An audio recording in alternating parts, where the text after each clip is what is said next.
Alo. Gandang gabi, bayan. Gandang gabi, Philippines. Ngayon, may alamat na naman tayo. Magpapasaya tayo. May mga nagre-request din sa atin, nag-PM sa atin. Medyo nasasayahan daw sila sa mga ano natin. Alamat.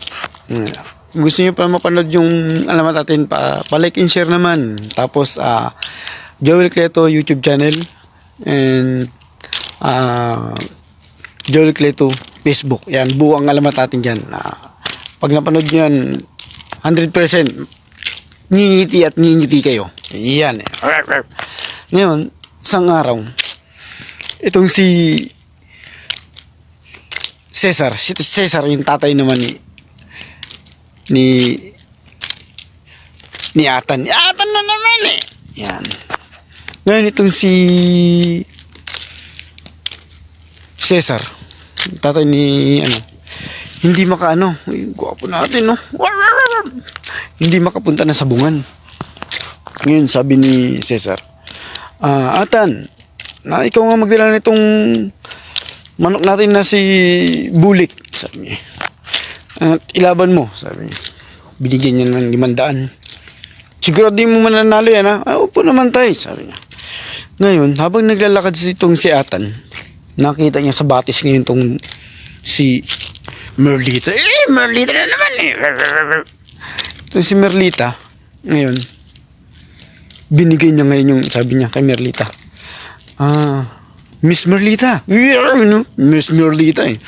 Baka pwede mo naman pakita yung legs mo sa akin, no? Bibigyan ka ng 500. Nag-isip ngayon to si Merlita. Sayang din yun, 500 Papakita ko yung legs ko lang sige, pinakita ngayon ni Merlita yung legs niya. Ginanon niya. Yung pinakita niya yung legs niya. Tuntua ngayon itong si Atan. Umuwi na ngayon. Pag uwi ni Atan, bago siya umuwi, tumago si Atan. Sabay, hinampas niya ngayon itong si Bulik ngayon. Hinampas niya sa bato yung manok. Patay, kisay-kisay. Gano'n yung Ngayon, habang kisay-kisay, umuwi na siya. Pag uwi niya doon, sabi niya, sabi niya kay Cesar, Tay, wala, hindi nakapalo tong si Bulik eh. Sabi niya, walang yan naman, hindi ka naman tumahiming nak. Sabi naman niya, hindi ka naman tumahiming ngatan. Yung saan ka ba? Tataya. Kita ko panalo na eh. Talagang sagad. Sabi, talagang grabe yung palo ng kalaban. Sige, sabi niya. Di ba bukas tayo, babawi tayo, sabi niya.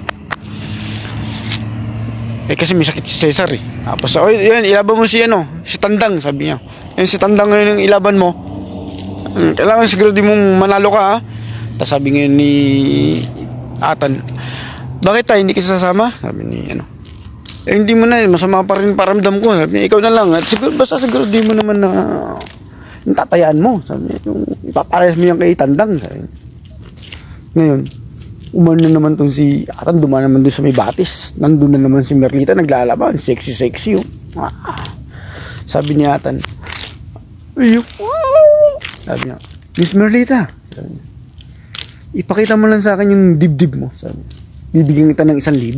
So, nag-isip naman si Merlita, pakapakita ko lang yung dibdib ko. Wala naman masama, sabi niya, wala naman tao. Si Atan lang makakakita. Sige, sabi niya. Binigay ni Merlita ni Atan yung pera niya doon kay Merlita. Tapos ngayon pinakita ngayon ni Merlita yung dede niya. Ganun no. Ngayon na ipakita niya sword. Yung pinakita niya ngayon, puntuwa ngayon si Atan. Umuwi naman si Atan. Nagtago naman si Atan. Ginawa niya, hinampas-hampas niya na naman yung manok niya sa hindi niya alam. Sumunod pala yung tatay niya si Cesar. Tapos biglang tumakbo si Cesar ngayon, umuwi na sa bahay. Sabi ni Atan, Tay, wala talaga itong si Tandang. Hindi man lang nakapalo. Biglang pinalo ngayon si Atan, dito sa mukha. Pinalo pa. Bugbog si Atan. Kaya pala hindi na nanalo yung manok natin. Ikaw pala pumapalo sa manok. Yun lang. Hinampas-ampas niya yung manok. Siya tuloy ang hinampas. Yun lang.